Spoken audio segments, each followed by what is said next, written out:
Assalamualaikum warahmatullahi wabarakatuh. Pada mata kuliah Strategi Pembelajaran Matematika, kami dari kelompok 4 akan memaparkan materi yang telah diamanahkan kepada kelompok kami. Yang pertama, pendekatan pendidikan matematika realistik dan pendekatan kontekstual. Sebelum masuk pada pembahasan, saya akan memperkenalkan nama anggota kelompok kami. Yang pertama, Istiqomah Damayanti. Yang kedua, Rahnianti Anwar. Yang ketiga, Fadel Suryadin, saya sendiri.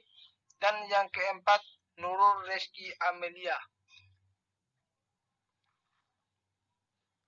Langsung saja masuk pada pembahasan. Pendekatan pendidikan matematika realistik. Konsep pendekatan pendidikan matematika realistik. Pendekatan pendidikan matematika realistik atau realistic mathematics education merupakan pendekatan pembelajaran yang dipelopori di Belanda oleh seorang yang bernama Hans Freudenthal dengan lembaganya Freudenthal Institute. Yang kedua,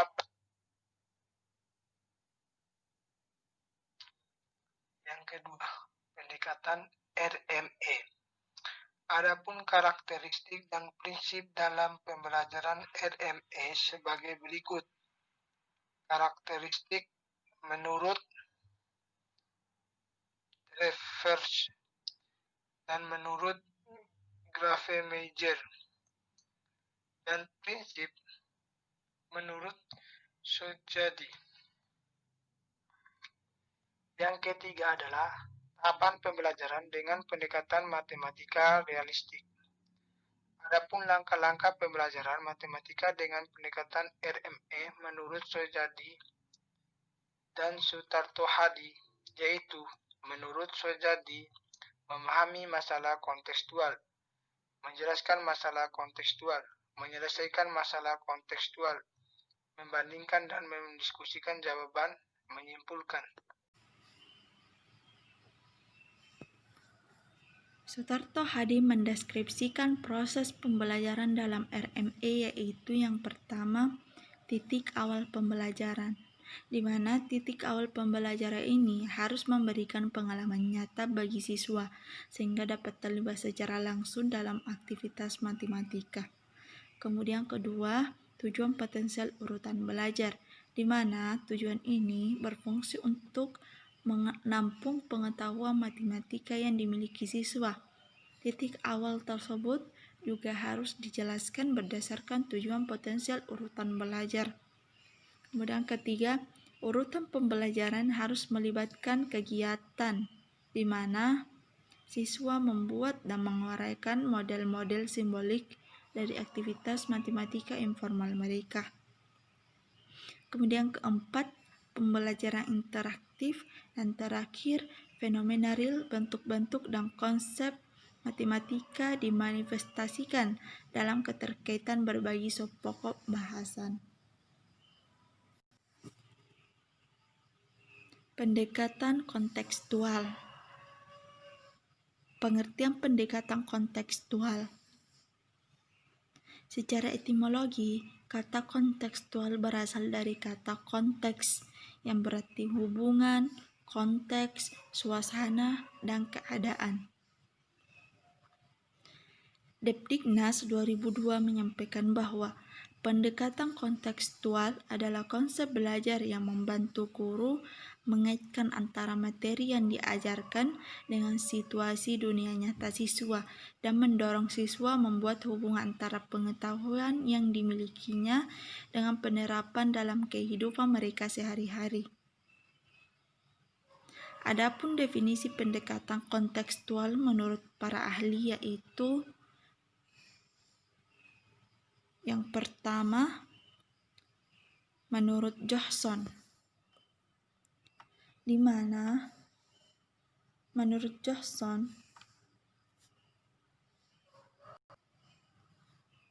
2008, pembelajaran kontekstual adalah suatu konsep pembelajaran yang bertujuan memotivasi para siswa dalam dalam melihat makna dan materi akademik yang mereka pelajari dengan cara menghubungkan subjek akademik dengan konteks dalam kehidupan sehari-hari siswa.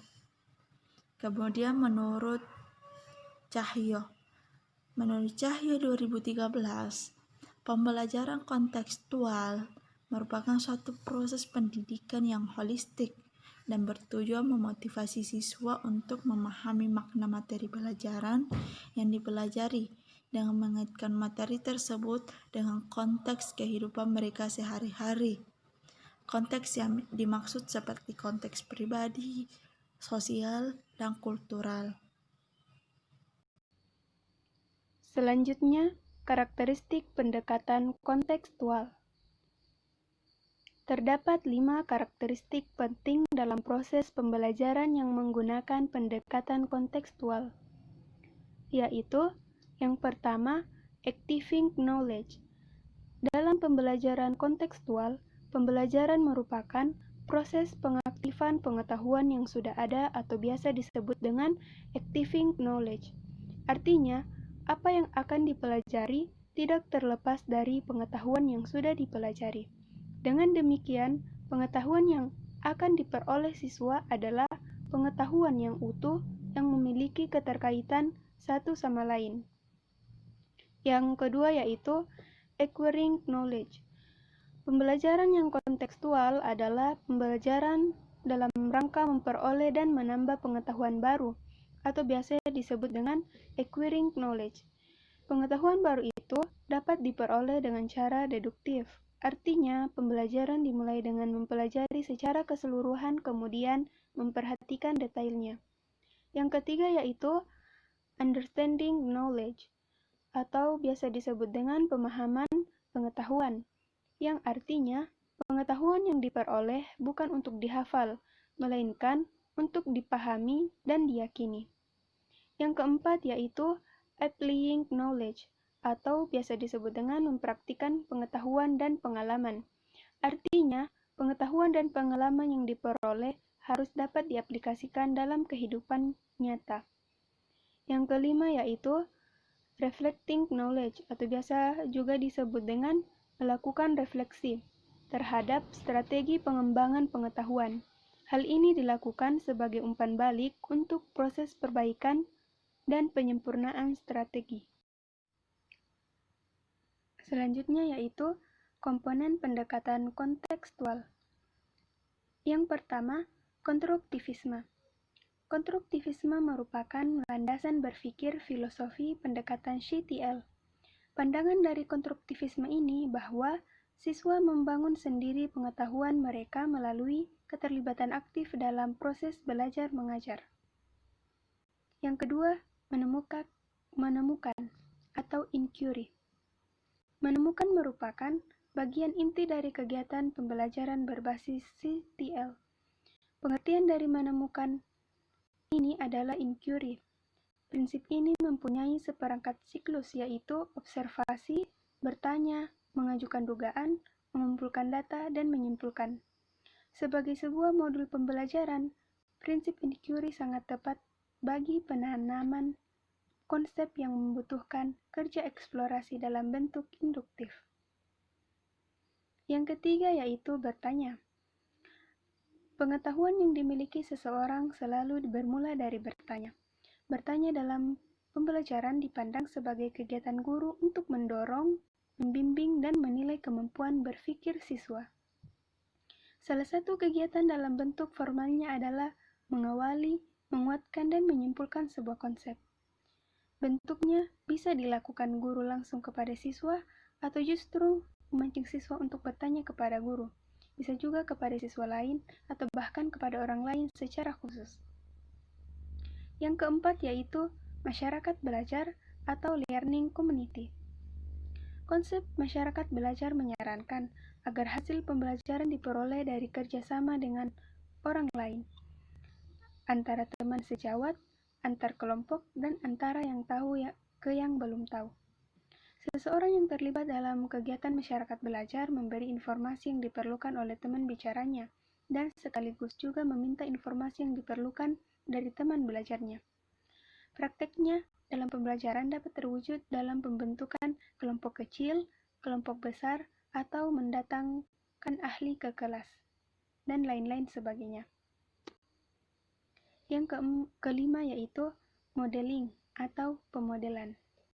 Pemodelan pada dasarnya membahasakan yang dipikirkan, mendemonstrasikan bagaimana guru menginginkan siswanya untuk belajar dan melakukan apa yang guru inginkan. Yang keenam, refleksi. Refleksi adalah cara berpikir tentang apa yang baru dipelajari atau berpikir ke belakang tentang hal-hal yang telah dilakukan pada masa lalu. Yang ketujuh, yaitu penilaian yang sebenarnya atau authentic assessment. Penilaian adalah proses pengumpulan berbagai data yang bisa memberikan gambaran mengenai perkembangan belajar siswa. Dalam pembelajaran berbasis CTL, gambaran perkembangan belajar siswa perlu diketahui guru agar bisa memastikan bahwa siswa mengalami pembelajaran yang benar.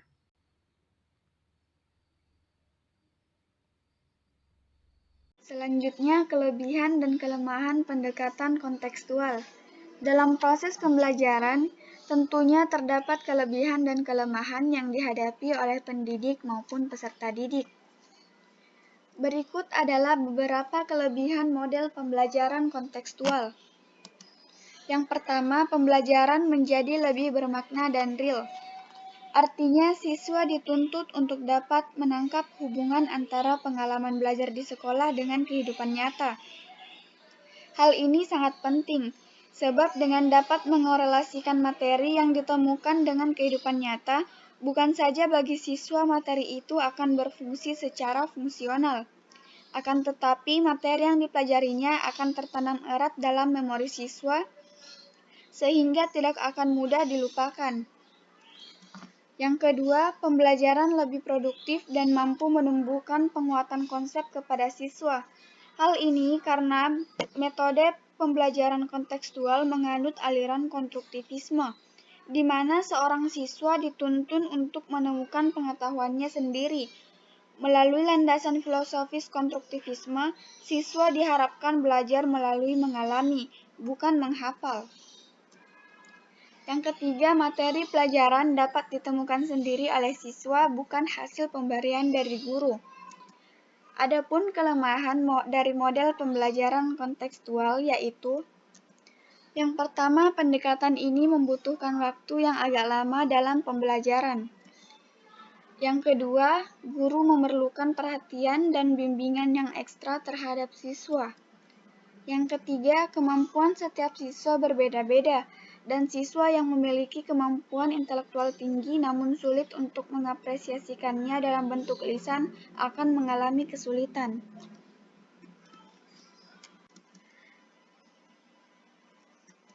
Lalu bagaimana penerapan pendekatan kontekstual dalam pembelajaran matematika? Agar pembelajaran kontekstual berhasil dalam pelaksanaan proses belajar matematika, seorang guru tentunya tidak boleh melupakan 7 komponen yang harus ada dalam menerapkan pembelajaran kontekstual dalam pembelajaran matematika. Kita misalkan pada materi bangun ruang. Pada komponen pertama yaitu konstruktivisme, di mana guru sedikit menjelaskan apa itu bangun ruang, memberikan contoh macam-macam bangun ruang, sifat-sifat bangun ruang, rumus, unsur-unsur, dan konsep-konsep lain yang terdapat pada bangun ruang. Yang kedua yaitu menemukan atau inquiry. Di sini guru meminta murid untuk memberikan contoh-contoh benda yang mirip dengan macam-macam bangun ruang yang ada di sekitar lingkungan sekolah. Selanjutnya bertanya. Guru memberikan kesempatan muridnya untuk bertanya seputar materi bangun ruang. Yang keempat yaitu masyarakat belajar. Guru memberikan muridnya kesempatan untuk berdiskusi dengan temannya terkait dengan materi bangun ruang. Komponen selanjutnya yaitu pemodelan. Di sini guru memberikan suatu alat peraga untuk membangun pemahaman konsep materi bangun ruang dan memotivasi siswa untuk berperan aktif dalam kegiatan pembelajaran. Selanjutnya, refleksi. Di sini guru menjelaskan kembali dan memberikan kesimpulan atas apa saja yang telah dipelajari pada materi bangun ruang. Dan komponen terakhir yaitu penilaian nyata, di mana guru mengumpulkan berbagai informasi dan data tentang perkembangan belajar yang dilakukan peserta didik. Kemudian, guru memahami seberapa besar perkembangan peserta didik dalam belajar bangun ruang dengan memberikan latihan soal atau dengan pekerjaan rumah. Cukup sekian dari presentasi kami. Wabillahi taufiq wal hidayat. Assalamualaikum warahmatullahi wabarakatuh.